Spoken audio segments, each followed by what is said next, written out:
અંકલેશ્વરના સારંગપુર વિસ્તારમાં આવેલ વિહારધામ સોસાયટીના રસ્તાની જમીન અને કોમન પ્લોટમાં ગેરકાયદેસર રીતે ઊભું કરવામાં આવેલ દબાણ દૂર કરવા માટે અક્ષયકુમાર પટેલ દ્વારા ભરૂચ અંકલેશ્વર શહેરી વિકાસ સત્તામંડળમાં લેખિત રજૂઆત કરી હતી। જે રજૂઆત બાદ બૌડા દ્વારા ગેરકાયદેસર દબાણ હટાવવા નોટિસ આપવામાં આવી હતી।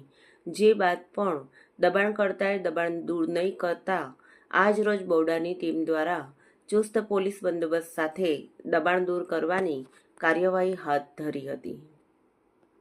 હું સારંગપુર ગામનો રહેવાસી કમલેશભાઈ અભિસિંહભાઈ પટેલ છું। હું વિહારધામ સોસાયટીમાં મારું ઘર 19 પૈકી 1 નું બાંધકામ કરેલ છે। એમાં ગામ પંચાયતની પરમિશન મેં લીધેલી હતી 2006માં। ગામ પંચાયતની પરમિશન આપ્યા બાદ મેં એનું બાંધકામ કરેલ છે।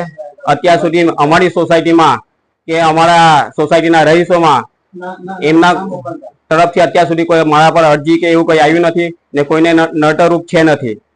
તો અમુક વ્યક્તિ ગામના જે હોય અક્ષયકુમાર રાજેશભાઈ પટેલ એમના અહીંયા આગળ અમારી સોસાયટીમાં કોઈ પ્લોટ કે કોઈ ઘર એવું કઈ હોતું છે નથી।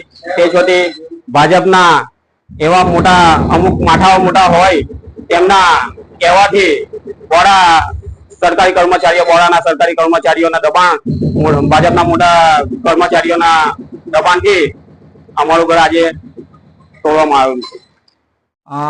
આજ રોજ જે સારંગપુર ગામના અંદર જે બોડાના અરજદાર તરફથી જે અરજી કરવામાં આવેલ હતી એના સંદર્ભમાં આજ રોજ બોડા વિભાગે કાર્યવાહી કરી જે મકાન હતું એ તોડવામાં આવ્યું છે।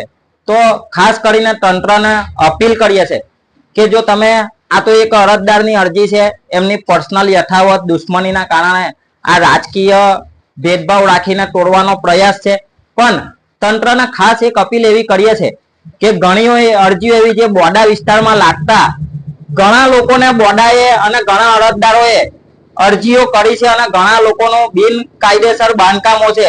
તો આવનાર સમયમાં તંત્રને એટલી અપીલ છે કે દરેક અનલીગલી બાંધકામ જો તમે એક ઘર તોડી શકતા હોય તો આવનાર સમયના અંદર જેટલી બી અરજીઓ છે એ અરજીઓનું વહેલી તકે નિરાકરણ કરવામાં આવે અને કડકમાં કડક પગલાં લેવામાં આવે એવી તંત્રને બોડા વિભાગને અપીલ કરીએ છીએ।